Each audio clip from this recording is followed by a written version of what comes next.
সুমনাকে দেখতে এসে প্রতিম বলেছিল, আমার মা খুব অসুস্থ, বিয়ের পরে মায়ের দেখাশোনার ভার কিন্তু আপনার উপরেই থাকবে, পারবেন তো?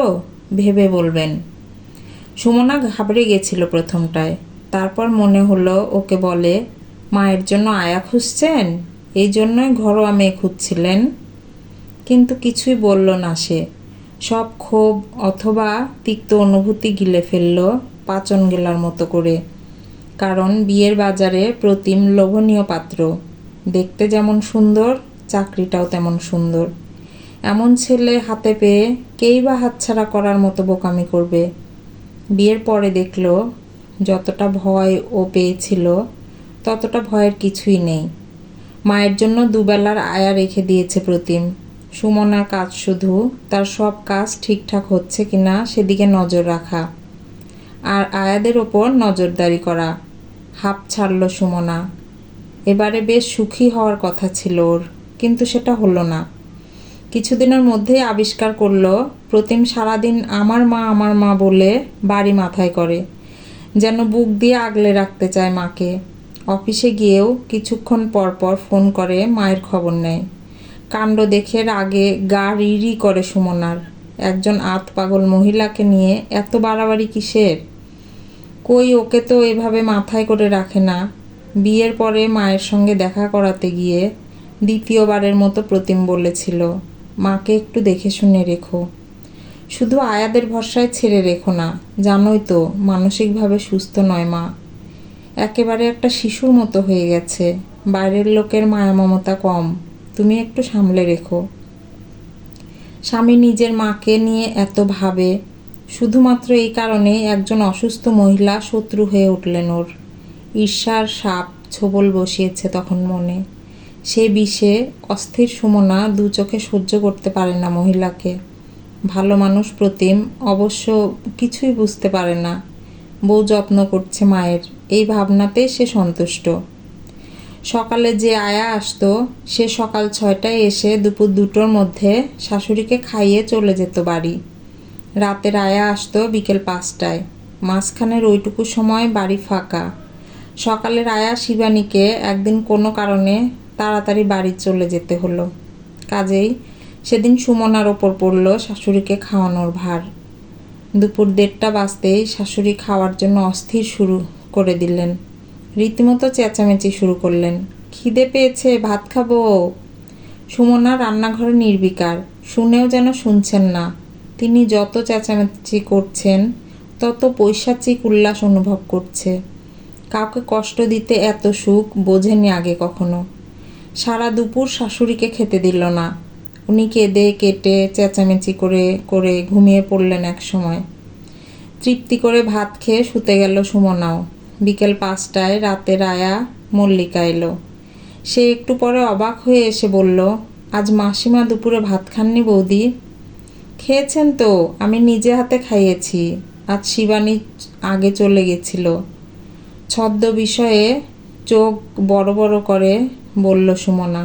দেখুন তো, শুধু বলছেন সারাদিন নাকি খাননি, কান্নাকাটি করছেন। এ মা, দেখেছ অবস্থা? জানোই তো উনি সব ভুলে যান, কিছুই মনে রাখতে পারেন না, হেসে বলল সুমনা। মল্লিকাও হেসে ফেলল। সুমনার শয়তানি ধরতে পারেনি।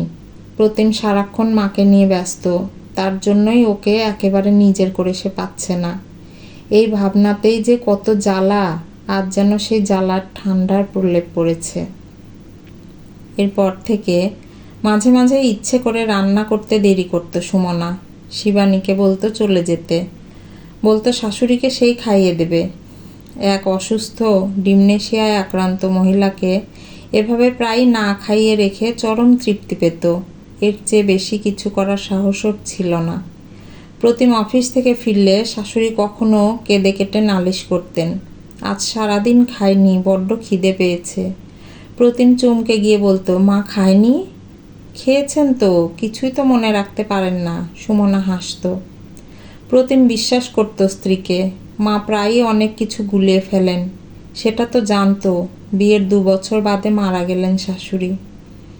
তখন সামান্য পাপবোধে আক্রান্ত হলেও ব্যাপারটাকে ঝেড়ে ফেলল সুমনা। তখনও 5 মাসের অন্তঃসত্ত্বা, চোখে নতুন স্বপ্ন, বুঝতেও পারল না বিধাতা পুরুষ অলক্ষ্যে হাসছেন ওকে নিয়ে। ক্লান্ত পায়ে বাজারের ব্যাগ নিয়ে গেট ঠেলে ভেতরে ঢুকলেন সুমনা। নিচের তলায় নতুন ভাড়াটের বউটা বারান্দায় কাপড় মেলছিল। বলল, আপনি বাজার করলেন যে মাসিমা, মিনতি আসেনি? না গো মা, মৃদু হেসে সিঁড়ি দিয়ে দোতলায় উঠে গেলেন সুমনা। বউটাকে বেশ লাগে, খুব মিষ্টি। কেন যে স্বাক্ষর বউটা এমন হলো না? হিসেব মতো তার তো এমন নিঃসঙ্গ জীবন কাটানোর কথা ছিল না। ছেলে, বৌমা, নাতি এ শহরেই থাকে, কিন্তু সুমনার কাছে আসার সময় আর পায় না ওরা। কি এক বিচিত্র কারণে স্বাক্ষর বউ অঞ্জনা একেবারে পছন্দ করে না তাকে।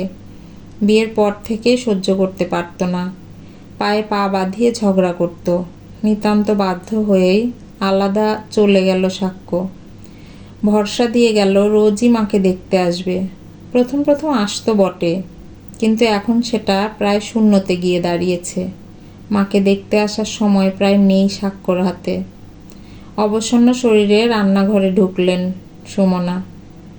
সকাল থেকেই শরীর ভালো লাগছে না, কেমন জ্বর জ্বর করছে। আজই আবার মিনতি আসেনি। কোনো মতে খাওয়া সেরে বিছানায় শুতে শুতে টের পেলেন প্রবল জ্বর এসেছে। বালিশে মাথা ঠেকাতেই তলিয়ে গেলেন অন্ধকারে। ঘুম ভাঙল ঘন ঘন বেল বাজানোর আওয়াজে। কোনো মতে উঠে গেলেন দরজা খুলতে।